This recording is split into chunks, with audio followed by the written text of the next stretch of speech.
Ternyata rumah ini tempat waktu itu pondok pesantren Tegal Sari, dan Pangeran Diponegoro pernah belajar di Tegal Sari. Terus saya pegang tongkat itu, dan memang Rasanya gimana tuh? rasanya saya bersyukur sekali bahwa ditakdirkan untuk menerima tongkat ini atas nama pemerintah dan bangsa Indonesia. Terus saya pegang tongkat itu, dan memang Rasanya gimana tuh?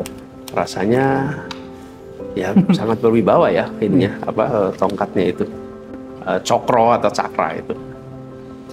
Kejadian itu awal 2015, dan sesudah itu banyak sekali pembahasan di media-media tentang tongkat komando Pangeran Diponegoro. Saya bersyukur sekali bahwa ditakdirkan untuk menerima tongkat ini atas nama pemerintah dan bangsa Indonesia. Kenapa? Saya pribadi itu mengagumi, mempelajari tentang Pangeran Diponegoro dari kecil. Jadi bukan kayak mendadak. Lukisan ini sudah dipasang di sini hampir 10 tahun sekarang, jauh sebelum saya terima cakra itu. Dan saya ketika di Jogja, sekolah saya itu kira-kira cuma 1 kilometer dari Tegalrejo, tempatnya Pangeran Diponegoro. Kami sering ke sana, saya sering sekali ke sana. Bahkan saya secara khusus pergi ke Magelang, ke tempat di mana Pangeran Diponegoro waktu itu habis Lebaran datang menemui Belanda, dan akhirnya kemudian dijebak dan ditangkap. Itu di situ ada kursinya tuh, yang di sini ada bekasnya tuh, katanya bekas tangan Pangeran Diponegoro. Ada baju-bajunya di situ. Jadi saya mempelajari sejarah Pangeran Diponegoro itu dengan baca sejarah Pangeran Diponegoro yang ditulis Peter Carey, tapi juga saya baca yang versi Indonesia dari Pak Adabi Darban. Kemudian saya juga baca banyak literatur, dan di Jogja itu saya ke Gua Selarong, itu di situ tempat peninggalan Pangeran Diponegoro. Kemudian saya datang ke beberapa tempat di sekitar Kulon Progo, Sentolo, itu tempat laskar-laskar Diponegoro dulu dimakamkan.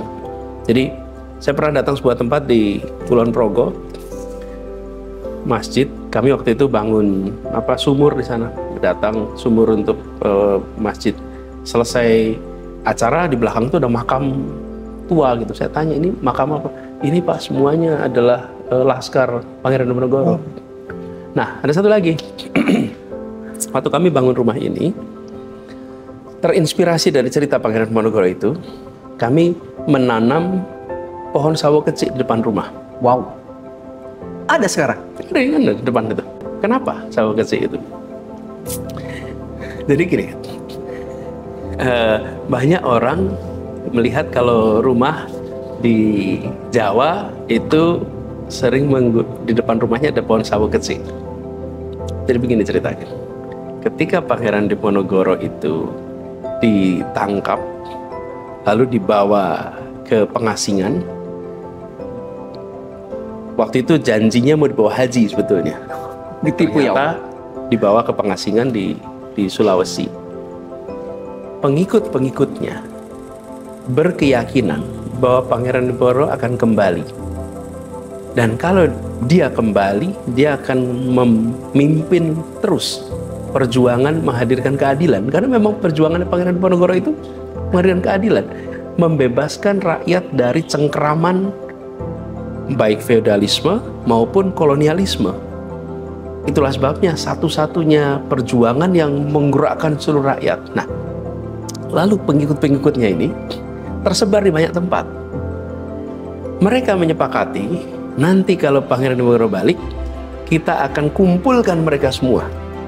Terus dari mana kita tahu ini pengikut Pangeran Diponegoro dan bukan? Depan rumahnya ada pohon sawo kecil. Oh, lucu juga ya Om ya. Jadi kalau di depan rumahnya ada pohon sawo kecil, ini pengikut Pangeran Diponegoro. Tinggal didatangin, mari Bung, kita jalan kembali, gitu kira-kiranya. Jadi di berbagai tempat itu kita akan ketemu dengan tempat-tempat. Jadi kalau ada rumah dengan sawo kecil, di masa itu penanda rumah pengikut Pangeran Diponegoro. Di mana-mana itu. Nah, sekarang kita seringkali menemukan tempat-tempat yang penuh dengan sawo kecik. Itu sesungguhnya pesana. Jadi ketika kami bangun rumah ini, saya letakkan sawo kecik itu, disengaja menanam sawo kecik. Ini jauh sebelum ada tongkat. Peristiwa penyerahan tongkat. Itu yang saya katakan tadi. Peristiwa-peristiwa ini terjadi sendiri-sendiri, yang ternyata ketika ditengok lagi jadi satu rangkaian. Nah, sawo kecik itu penanda. Dan di banyak tempat di Pulau Jawa, kita akan menemukan tempat-tempat dengan sawo kecik sebagai pohon sawo kecik sebagai penanda. Nah, saya meletakkan lukisan Pangeran Diponegoro ini di sisi timur dari joglo ini. Lalu di sisi barat joglo ini, saya meletakkan lukisan Soekarno dan Hatta. Wow, yang mana Om? Oh, yang itu ya Om. Gini, artinya apa tuh Om? Perjuangan Pangeran Diponegoro melawan kolonialisme waktu itu membuat pemerintah Belanda hampir bangkrut. Wow. Oke. Kenapa? Karena perjuangannya didukung oleh seluruh rakyat. Di mana-mana orang mendukung perjuangan Pangeran Diponegoro. Ini gerakan betulan waktu itu. Nah, dengan Belanda hampir bangkrut, mereka kemudian harus mengembalikan keuangannya dengan melakukan kebijakan tanam paksa. Jadi ada tanam paksa di Nusantara ini. Tanam paksa itu membuat penderitaan rakyat yang luar biasa. Lalu, Parlemen Belanda mengkritisi pemerintah kolonial dan meminta kepada mereka untuk melakukan revisi atas kebijakan tanam paksa. Muncul kebijakan politik etis. Politik etis itu politik balas budi namanya. Di mana putra-putri Nusantara, Indonesia disekolahkan, kemudian dibangun rumah sakit, dibangun lembaga pendidikan. Nah, orang-orang inilah yang kemudian bersekolah. Siapa ya? Generasinya Soekarno, Hatta, Syahrir, dan lain-lain. Mereka kemudian dapat pendidikan. Orang-orang inilah kemudian jadi kaum terdidik yang membangun partai politik, yang kemudian berjuang secara politik, sehingga Indonesia bisa merdeka. Wow. Jadi, urutannya gini, Indonesia bisa merdeka karena perjuangan kaum intelektual, kaum terdidik, dan kaum terdidik ini muncul karena politik etis, di mana kita bisa mendapatkan kesempatan sekolah modern. Kemudian politik etis ini terjadi karena ada kebijakan tanam paksa. Tanam paksa ini terjadi karena ada pemberontakan Pangeran Diponegoro. Jadi bagaimana perjuangan Pangeran Diponegoro itu menjadi salah satu cikal bakal yang berujung kepada kemerdekaan kita.